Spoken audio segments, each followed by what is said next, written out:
Hello everyone, and welcome back to the Memphis Ridge Railroad. It has been several years since I have recorded our visit to this wonderful layout that has been created and slowly built by Bruce Brintnell, and he's done an outstanding job at still keeping this layout alive, and for a lot of modelers out there to come to his layout and operate trains, and especially for our family. It's been a New Year's tradition, I think within the past decade really, that we would go over on New Year's Day or around New Year's and go play trains. And so that's what we did January 1st, 2020. This is footage from that day and from our operating session. The footage you saw there that I zoomed into first was my brother, who is working in an area called Copen Coal, and here's my dad, who's also running a loco out in a area called Thor. Now, if you go watch the previous visit to the Memphis Ridge Railroad, you also see the full layout tour as I just kind of walk around the layout and show you guys the different areas. So if you want a reminder on where everything's at, you can go check out that video. But here's my dad. He's working currently at Medusa Cement, and he needed some help here trying to figure out what cars he needed to take out and how to move cars around. It's really fun in modeling and to run operating sessions on a model railroad and to figure out what cars go where. And it's really just it's a game of chess, really, just trying to put your pieces in the right spots. And so here's my brother. He's actually done with his train out in Copen Coal and around that area as he works his way back towards the staging yard. I won't talk through all the video. I'll be sure to stop once in a while so you guys can just kind of hear the music and hear the background noises as well.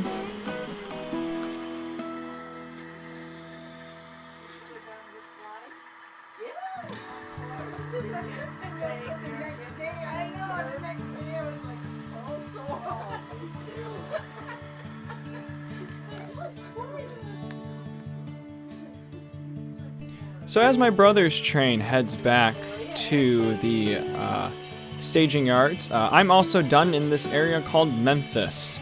It's just a little city of Memphis, and I'm working outside of it. My locomotive today is an RSD-12, and the truck wheel is a little bit off over there, so I had to put that back on. It's number 6703. Again, it's an RSD-12 Alco. I knew it was an Alco, but I didn't know the exact locomotive classification it was. So it's the first time I've seen or ran anything like that.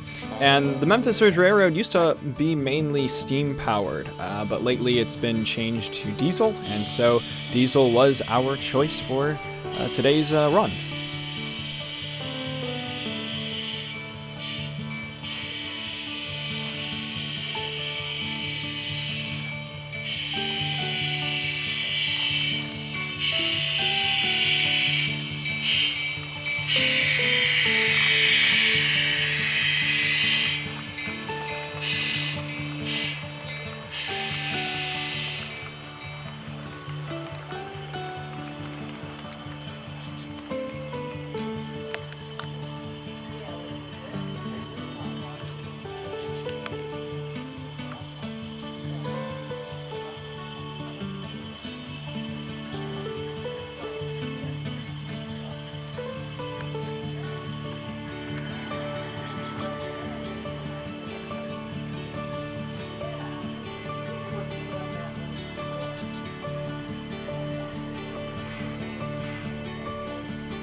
All right, so at the end of the trip, we head to our staging yard. This is behind the scenes to a lot of layouts, and certainly is the same here at the Memphis Ridge Railroad. This is Goris Yard. This is where all the staging happens, and you can see there, that's where all the train cars are located or stored. So let me get you a rundown on what happened. We started back in the background there at this roundhouse. And we took our locomotives from there. We also took a caboose. And for me personally, I went to Memphis. And I worked in Memphis, and I gathered a bunch of cars. I believe those cars were empties. And we took those empties out and brought them back here to Goris. Now, what I'm going to do at Goris is take full cars and bring them back to Memphis. It's either I took a empty consist or I took a full consist. Either way, I'm now going to be taking a new consist to Memphis and replacing it with what I had taken out from Memphis. As you can see, modeling is not easy. We do have a lot of these small derailments like this as well. So sometimes we just have to deal with that. Some modelers take that even more extreme, and if there is a derailment, they go through full-on procedures to re-rail them, but simply we just re-railed the locomotives and train cars ourselves.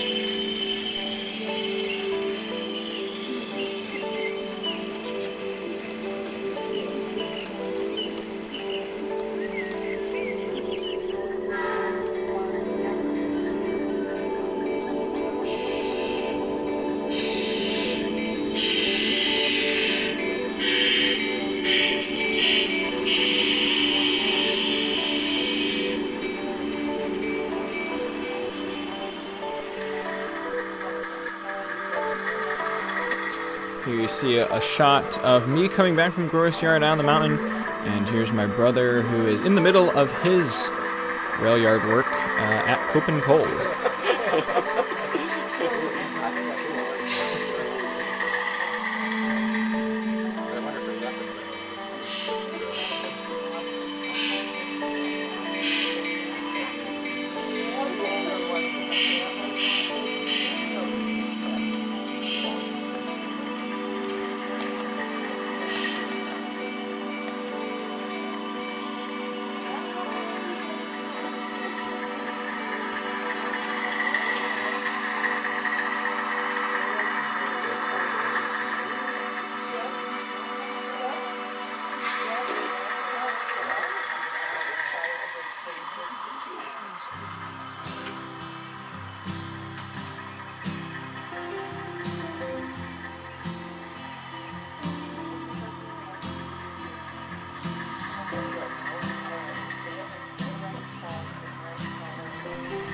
Here's the coolest part about Copen Coal, and that is there is actual coal that you can dump into the cars, which is pretty neat. It has to be refilled after a while, but you pull that handle and it puts coal out into the cars.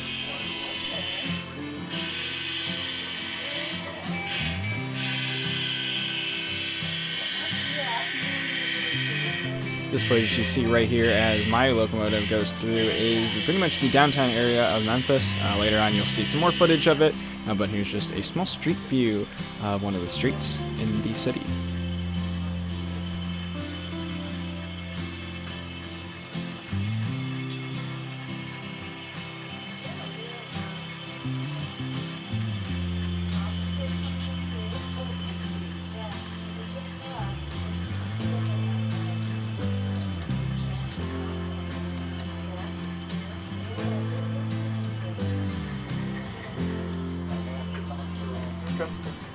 So right here, my dad is just getting finished in Thor, and you're going to see the signal right up here, right in front of us, change as he reaches the signal just before the bridge. And once he crosses it, it will turn red. So the awesome part about a lot of these layouts is that these signals actually work, and that's a really cool touch to modeling.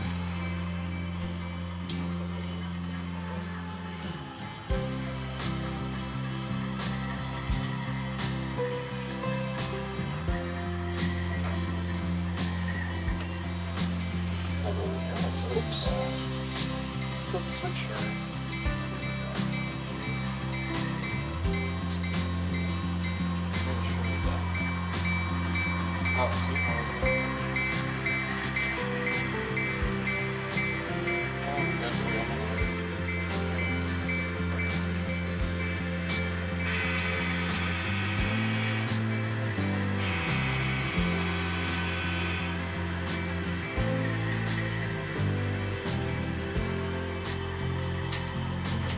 there's a switcher I had to use to get one of these boxcars into this little business, and it was not the easiest of locomotives to drive, but we were able to get the switcher into, I think it's the Freight Lines Depot is what it's called.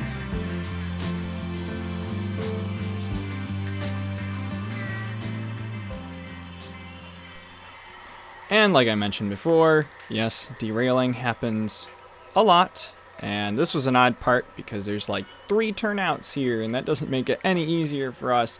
And I also take some blame for maybe going a little too quick. But it happens in modeling. Derailments will constantly happen.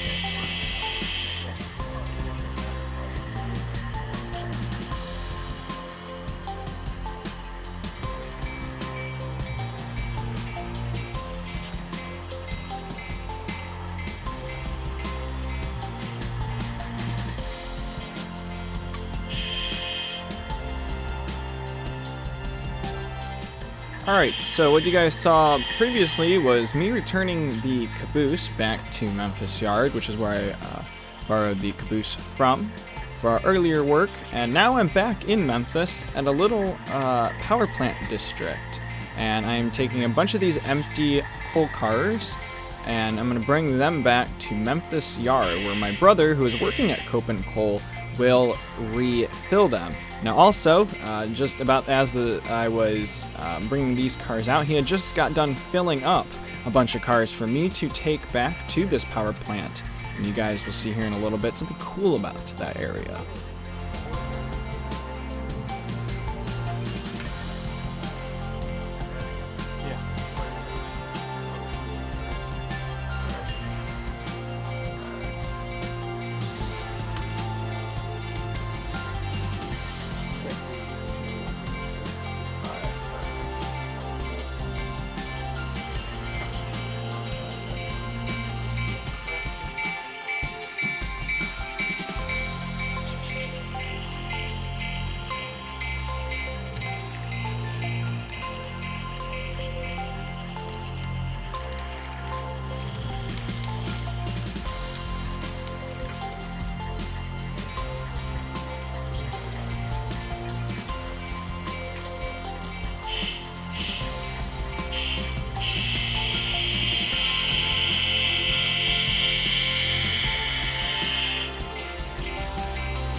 That's hard to hear. The engineer was talking there. I can't understand what they were saying.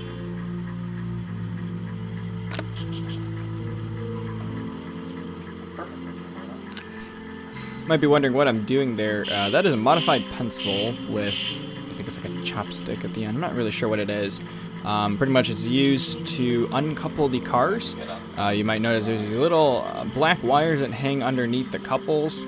Pretty much once they're compressed, what you do is you pull one of those black wires and it opens the couple from the other coupler on the other car, and then you just hold on to it, and then you can move your train away and it fully uncouples. I forgot to mention this, but this is also Chesapeake and Ohio livery, as you can tell. Always a fan of Chesapeake and Ohio. The blue and the yellow liveries are pretty cool. That's also the type of steam locomotives that ran on the layout before Bruce converted to running more diesels.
All right, you might have noticed there I did moving my locomotive from one line to the other.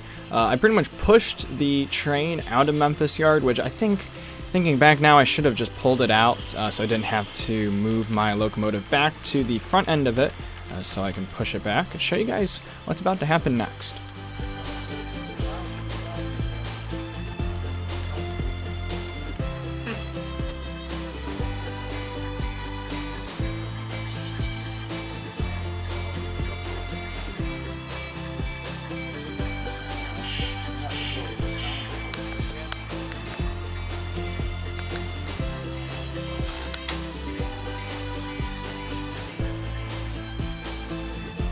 Alright, here it is. You might be wondering, what are we pushing these coal cars into? This is a coal hopper dumper. It actually works. It mechanically works. So what you do here is you uncouple the cars, and there's a little magnet there that keeps the couples separated, so you can actually just push them without them actually connecting. And we push it into the bay. We back it out a bit, and you're going to see I hit this switch, and it dumps the coal out of the hoppers. And that coal will be used for the power plant that's out in Memphis. And we had to repeat this process about 6 or 7 times. I forgot how many cars we actually had on the consist. So once we got done dumping, then I brought the train back and I coupled it up with the empty car. And you'll see that one line just at the very bottom of the screen, and that's where we're going to go ahead and put our empty coal car. You might notice I'm going really slow, and the first few tries here I was very unsuccessful in trying to keep the cars on the rails, but after about the 3rd or 4th time I was able to figure it out and make sure I could slowly get the cars into and off of that area, so we didn't have any derailments, because it's not easy reaching that far into that area. It is quite a reach, but yeah, that's pretty much what we did in this area. So I just showed you guys the first few, then we turned the camera off just so we could focus. Thankfully my brother was there to help me, just make sure that things were looking good.